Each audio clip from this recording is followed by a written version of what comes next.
Good day, everyone. I am the cadet Joshua Ituavini, and I'm here with my group mates, Mendoza Nicole John, Muñoz Kinil, Anyasco Gerald, Caminada Ryan, Dinopol Adrian, and Siracarpio Alan to discuss the following topics. So,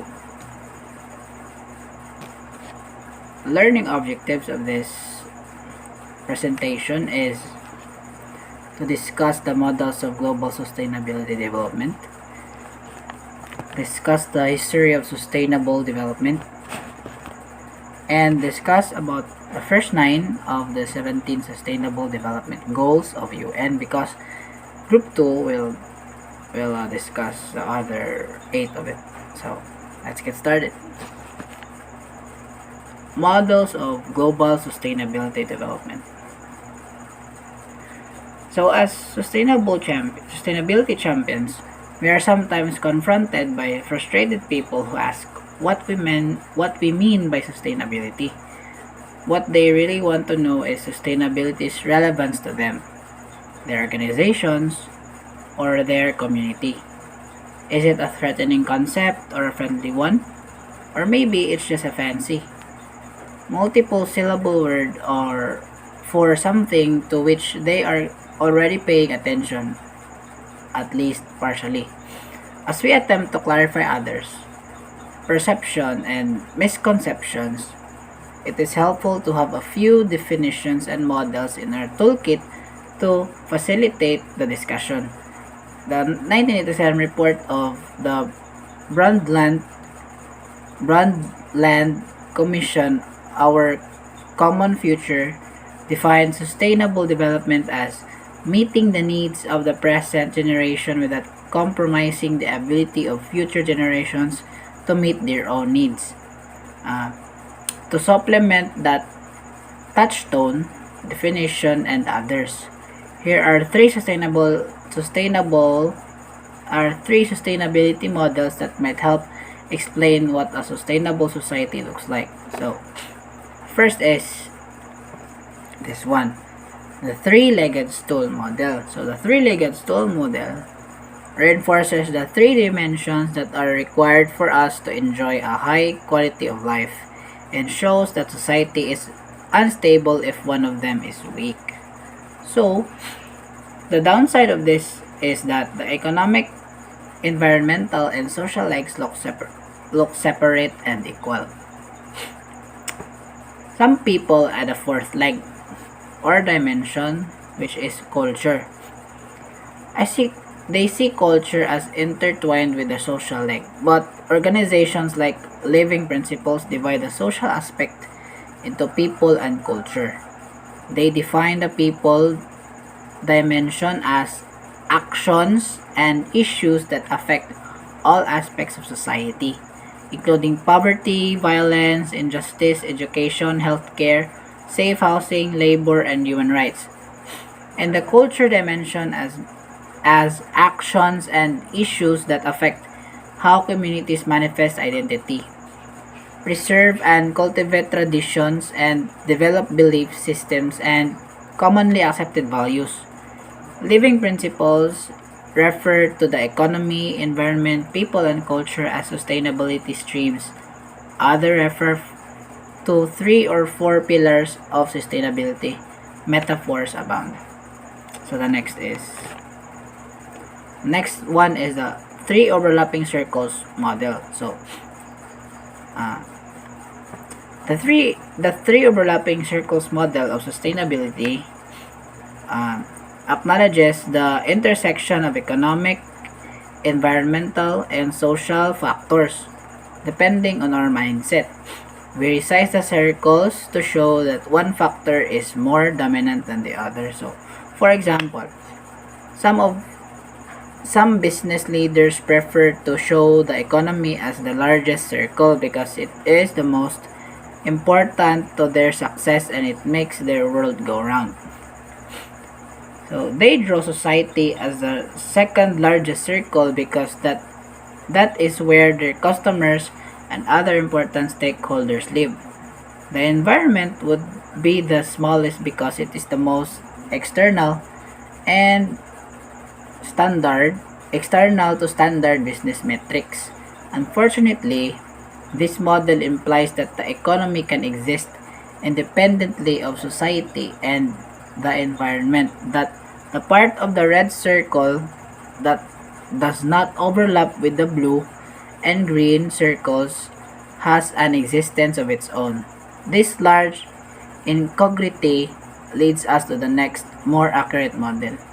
So the next model is the next is three nested dependencies model. So if you were to ask a maritime fisherman whether the devastating collapse of the cod fishery off the east coast of Newfoundland was an environmental disaster, a social disaster, or an economic disaster, he would say yes.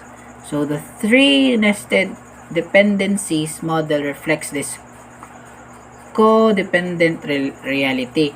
It shows that human society is a wholly owned subsidiary of the environment, that without food, clean water, fresh air, fertile soil, and other natural resources, were cooked or were nothing. Okay?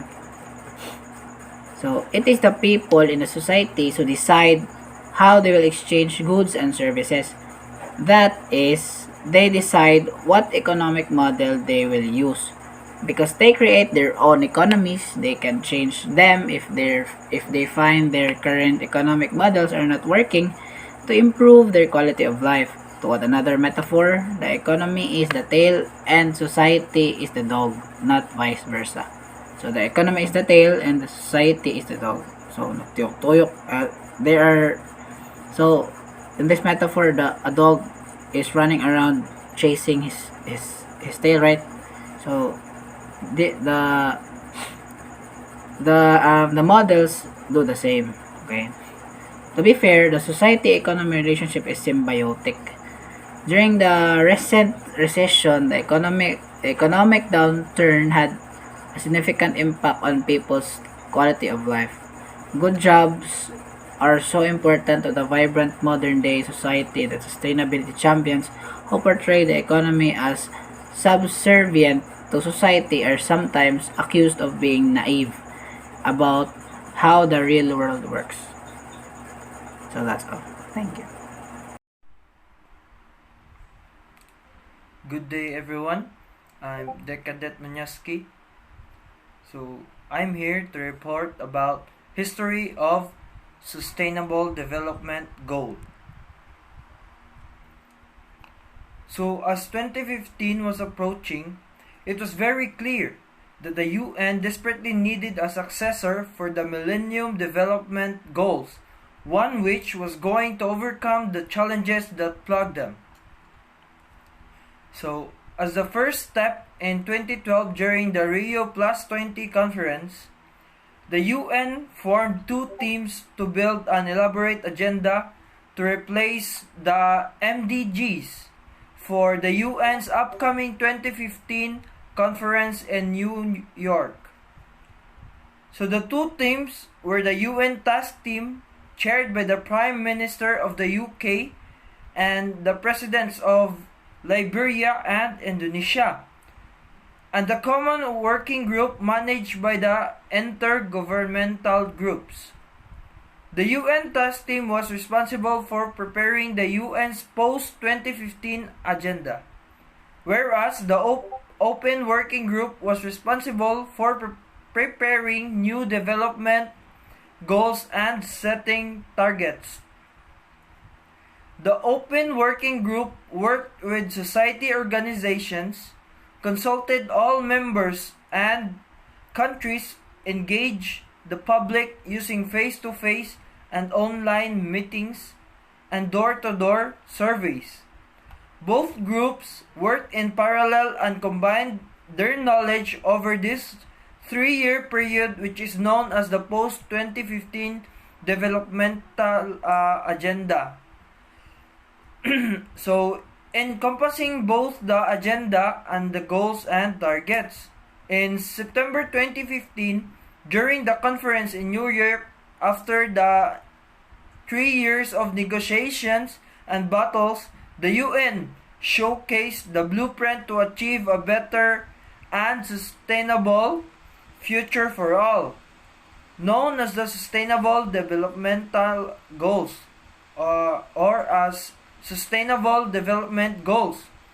So 193 countries of the UN Assembly committed to achieving the Sustainable Development Goals by 2030. So the Sustainable Development Goals consist of 17 goals and 169 targets. So our group's topic is to discuss the 17 goals of Sustainable Development Goals. And the core framework for the SDGs expands on the MDGs by linking the social, media, economic, and environmental aspects of its goals. The SDGs addresses the shortcomings of the MDGs by incorporating a broader and transformative agenda. The MDGs, which are largely focused on the targets for developing countries with funding from developed rich countries. However, the SDGs are for all countries, developed or developing, all of whom are expected to work together to achieve the universal goals and targets. The MDGs also provided no specific role for civil society organizations, whereas the SDGs have engaged the CSOs from the beginning by consulting them during the three-year post-development agenda period. Finally, the MDGs were drafted by technocrats who failed to consult global knowledge and expertise. This meant that the MDGs were disconnected from ongoing global debates on development priorities. On the other hand, the SDGs were drafted by an open working group which worked with countries and organizations from all over the world. Despite overcoming the challenges and criticisms of the MDGs, the question remains: are the SDGs going to be successful? While the SDGs provide a broader agenda than the MDGs with a potential for course correction, will this make a difference? With transformative goals and target setting, there is a chance that countries might choose SDGs that are easier to implement, requiring minimal national adoption, which might result in only a handful of SDG goals and targets receiving policy attention, effort, and resources. Few things are certain if the SDGs are to succeed. They will depend on continued advocacy for each of its targets and promoting an inclusive approach to development and incorporating more granular and local approach. And as new global challenges arise like information warfare, surveillance, populism, technology-based inequality, and immigration, the SDGs and their interpretation will need to be adaptable. And the question is the UN flexible enough to do that? Or does a changing world needs new goals to be drafted more frequently than they are now? So that is all for my report. Good day, sir. Today I'm going to talk about the first goal of sustainable development. The first sustainable development goal is end poverty in all its forms, everywhere. Ending poverty presents a huge challenge because it seems impossible to imagine a world without poverty. In 1987, Bob Hawke, an Australian Prime Minister running for re-election, promised that by 1990 no Australian child will be living in poverty. Even though Hawke's government reduced the numbers of children living in poverty by 30%, he and the others think that they failed. Hawke's failed attempt to destroy poverty showed him an important fact that lifting others out of poverty does not end circumstances that create poverty. Just like helping someone begging on the streets, we experience the same loss, knowing that we are relieving an immediate need but not ending poverty. If poverty persists in a wealthy country, how can we eliminate it on a global scale? Sustainable Development Goal number 1 defines poverty as people living in less than $1.90 a day. This amount is clearly relative, but when we talk about extreme poverty, it is all about the things that are absolutely necessary. The good thing, the good thing from a purely financial perspective, the SDGs target is definitely achievable. According to economist Jeffrey Sachs, he calculated that the cost of easing poverty is at approximately $175 billion a year for over 20 years and is equal to less than 1% of the combined income of the richest countries in the world. No poverty is the first sustainable development goal for a good reason. We know that poverty makes vulnerable people even more vulnerable. Poverty pushes people to the limit of survival and makes people unable to fulfill their true potential. Poverty is foundational to the second SDG of no hunger, and the two are frequently associated. Poverty is worsened by all forms of inequality, including gender inequality, and is closely related to lack of access to quality education. Children are disproportionately impacted by poverty as women. People in poverty are from the worst affected by natural disasters, economic downturns, illnesses, and violent conflicts. At their worst, these disasters have caused death and greatly reduced life expectancy. Tragic events worsen poverty effects and cause further impoverishment, resulting to continue the vicious cycle of poverty. Reducing this vulnerability is an important indicator for SDG 1. The goal has 7 targets and 13 indicators to measure progress. The 5 outcome targets are eradication of extreme poverty, reduction of all poverty by half, implementation of social protection systems, ensuring equal rights to ownership, basic services, technology and economic resources, and building of resilience to environmental, economic, and social disasters. The two targets related to means of achieving SDG 1 are mobilization of resources to end poverty and the establishment of poverty eradication policy frameworks at all levels. Despite the ongoing process or progress, 10% of the world's population live in poverty and struggles to meet basic needs, such as health, education, access to water, and sanitation. Extreme poverty remains prevalent in low-income countries, particularly those affected by conflict and political upheaval. In 2015, more than half of the world's 736 million people living in extreme poverty lived in sub-Sahara Africa.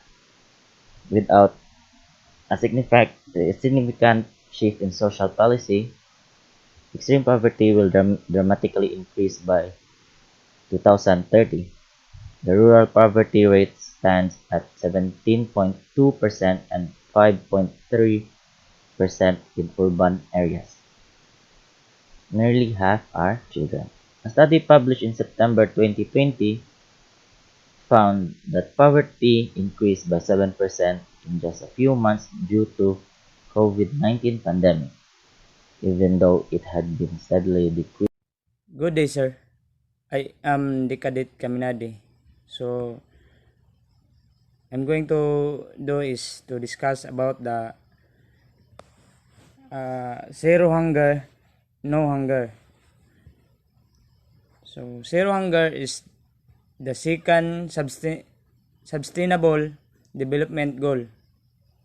Hunger is caused due to poverty and is quite challenging. This global hunger nowadays tends people not to escape from it, which is caused to individual to be less productive and leading cause of death. With the unstoppable increase of population, it's somehow harder to us to achieve the second SDG because it will continually lead us to poverty, which is the main cause of world hunger. We can still observe that there individual along the street that are suffering from hunger, and it keeps on increasing due to pandemic. However, we can still responsible, and I am to overcome this because zero hunger brought a great and positive impact in our economies. Healthy education, equality, and essentially to our social development. Thus, we have eradicate hunger and be able to achieve zero hunger through the helping and supporting one another. Because if not, we want to be able to attain other development goals. So the second one is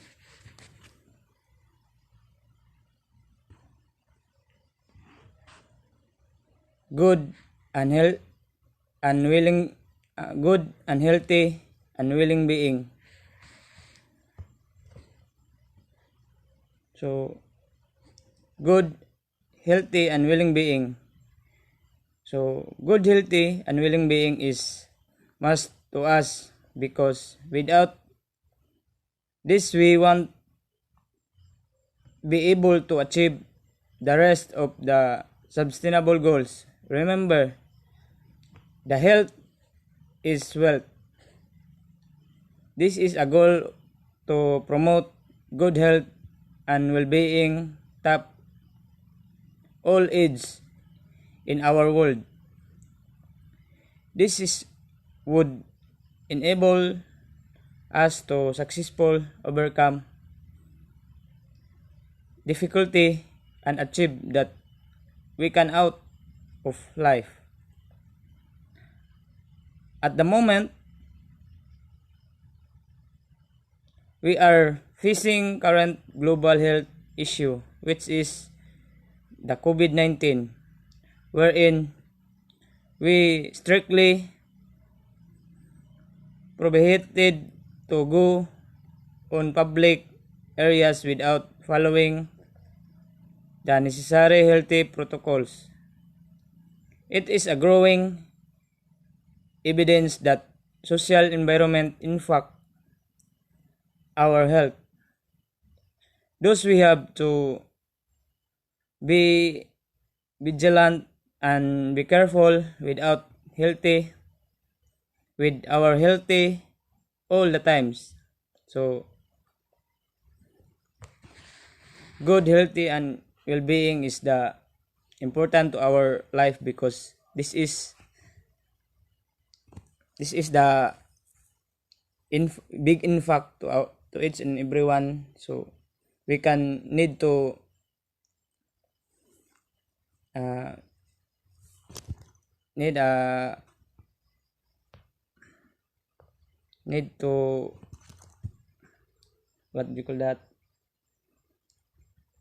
need to careful to our body or our surrounding to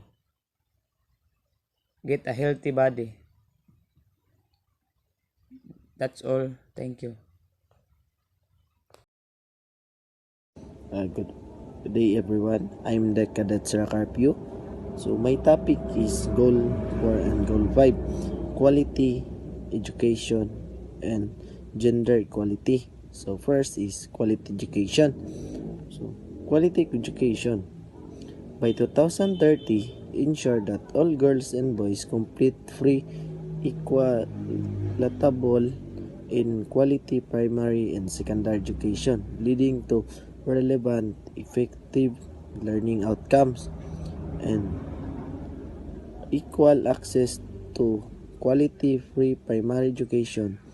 By 2030, ensure that all girls and boys have access to quality early childhood development care and free primary education so that they are ready to primary education. And equal access to affordable technical, vocational, and higher education. By 2030, ensure equal access for all women and men to affordable and quality technical, vocational, and tertiary education including university. Increased number of people with relevant skill for financial success. So, by 2030, sustainability increase the number of youth and adults who have relevant skills include technical and vocational skills for employment, decent job, and entrepreneurship. So, eliminate all discrimination in education. So, by 2030, eliminate gender disparities in education and ensure equal access to all levels of education and vocational training for the valuable including persons with disabilities, indigenous people, and children in valuable situation. So, university literacy and numeracy. By 2030, ensure that all youth and substantial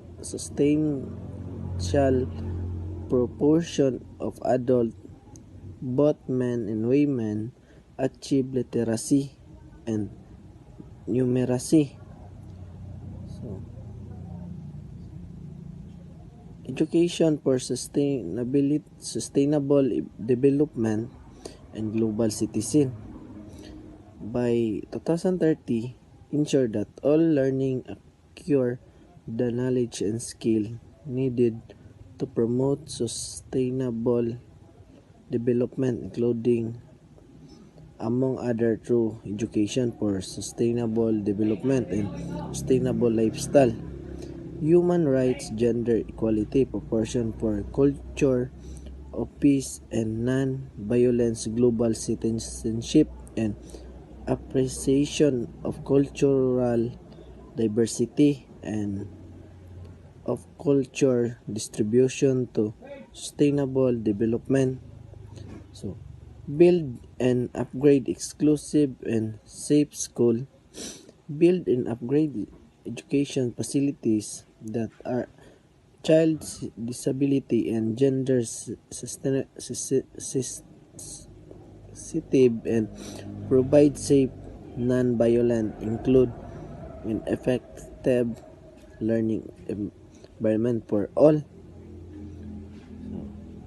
Last is expand higher education scholarship for developing countries.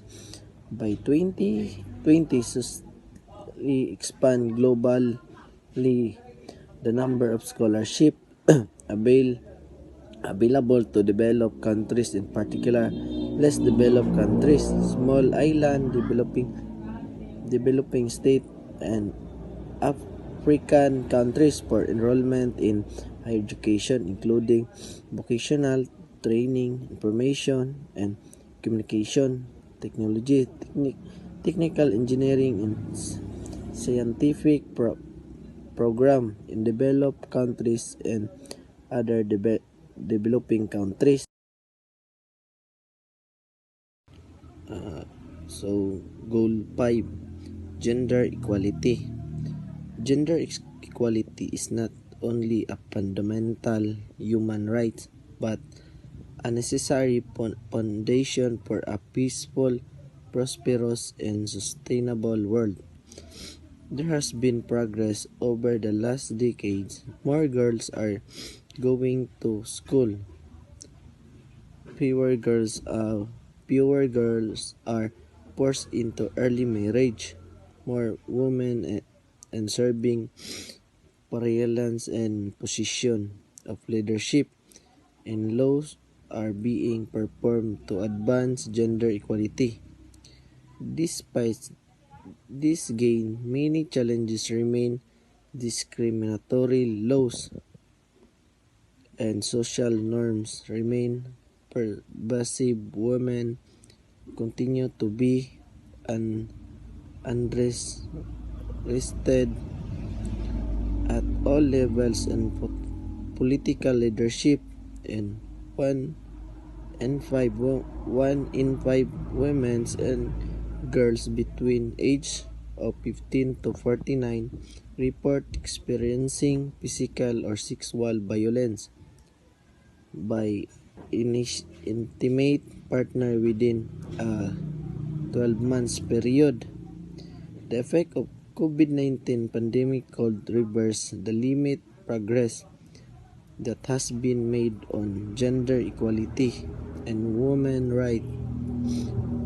The coronavirus outbreak exacerbated existing inequalities for human and sad and girl across every sphere, from health and the economy to security and social protection. Women play a disproportionate role in responding to the virus, including as frontline health workers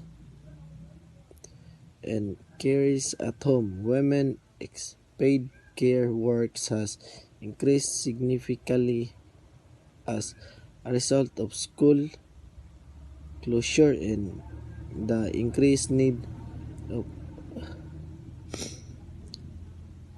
older people. Women are also harder hit by the economic impact of COVID-19 as they disproportionately work in increased labor market. Nearly 60% of women work in an informal economy, which puts them a greater risk of falling into puberty. The pandemic has also led to a step increase violence against women and girls with lockdown measures in place.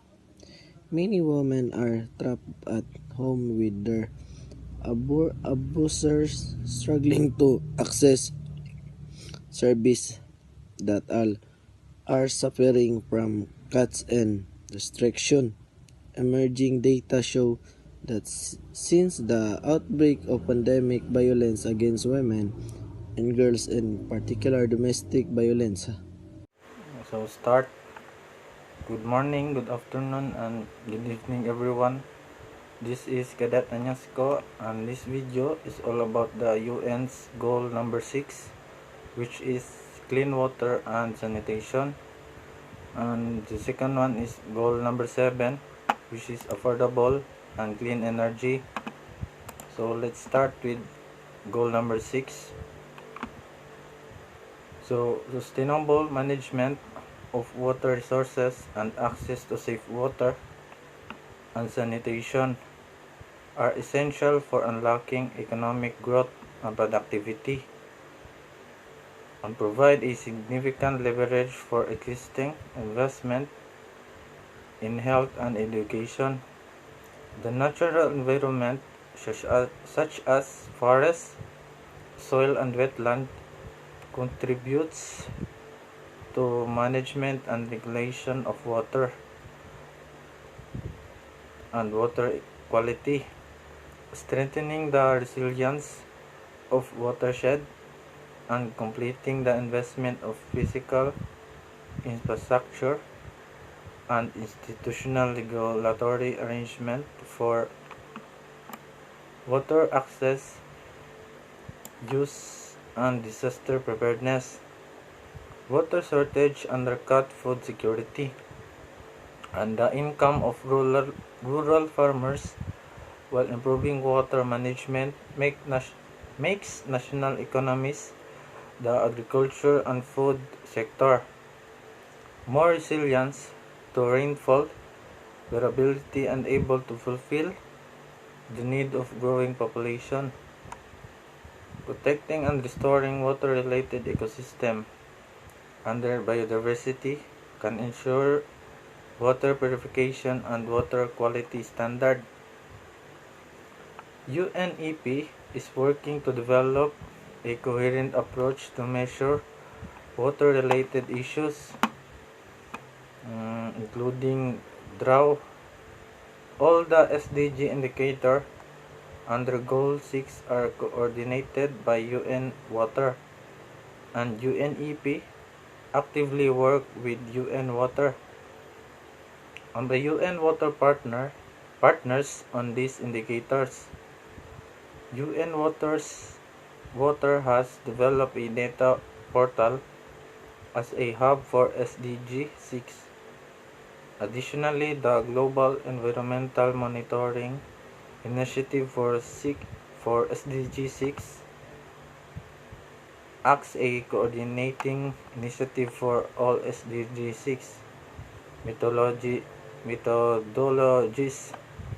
All SDG 6 methodologies, including the one UNEP has developed, are available as part of this initiative. So to sum this up, Goal 6, in order to acquire this clean water and sanitation, for me, the solution for this is, for example, in the Cebu area, particularly in the canals. So my solution is stop dumping chemical waste, environmental waste that can harm our water. Second is protect natural resources and avoid water pollution. Now, we all know that water is essential to humans, and without clean water, human can't perform correctly because he or she is unhealthy. So that's all for Goal 6. So goal number 7, affordable and clean energy. Lack of access to energy supplies and transformation system is a constraint to human and economical development. The environment provides a series of renewable and non-renewable energy source such as solar, wind, solar, wind, hydropower, geothermal, biofuels, natural gases, coal, petroleum, uranium. Increased use of fossil fuel without action to mitigate greenhouse gases will have the global and increased use of renewable contribute to climate changes, mitigation and disaster risk reduction. So maintaining and protecting ecosystem allow using and further developing hydropower source of electricity and bioenergy. So according to research, 3 billion of people rely on wood, coal, charcoal, or animal waste for cooking and heating. Energy is the dominant contributor to climate change, accounting for around 60% of total global greenhouse emission. Hydropower is the largest single renewable electricity source today, providing 16% of world electricity and competitive prices. It dominates the electricity mix in several countries, developed, emerging, or developing. Bioenergy is the single largest renewable energy source today, providing 10% of world primarily energy supplies. So kanang the solution for this is to ensure everyone has access to clean, affordable, reliable and modern energy. And second solution that I think is to invest in renewable energy such as solar panel so that we can save our money. So that's all for my video about goal 6 and goal number 7. I hope you learned something and thank you. Goal 8. Decent work and economic growth. Decent work means opportunities for everyone to get work that is productive and deliver a fair income. Security in the workplace and social protection for facilities.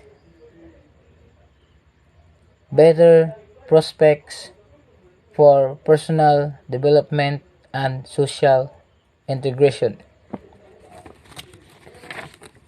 Economic growth is achieved by increasing the economy ability to produce goods and services.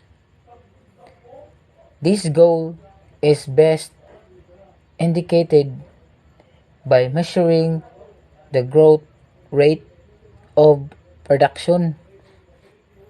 If this economy produce more goods this year than last, then it growing. And promote exclusive and sustainable economic growth, employment and decent work for all. A continuous lack of decent work opportunities, efficient investment, and under consumption lead to an erosion of the basic social underlying democratic societies that all must share in progress. Why is economic growth important? It is very important because economic growth increases state capacity and the supply of public goods. Growth creates wealth, some of which goes directly into a pockets of employer and workers, providing their well-being as people earn higher incomes and spend more money. This enables people to exist poverty and gain improved living standards. Goal 9: Industry, Innovation, and Infrastructure. A functioning and resilient infrastructure is the foundation of every successful community. To meet future challenges, our industry and infrastructure must be upgraded. For this, we need to promote innovation, innovative technologies, and ensure equal and universal access to information and financial markets. This will bring prosperity, create jobs, and make sure that we build stable and prosperous societies across the globe. Investment in infrastructure and innovation are crucial drivers of economic growth and development. With over the world population now living in cities,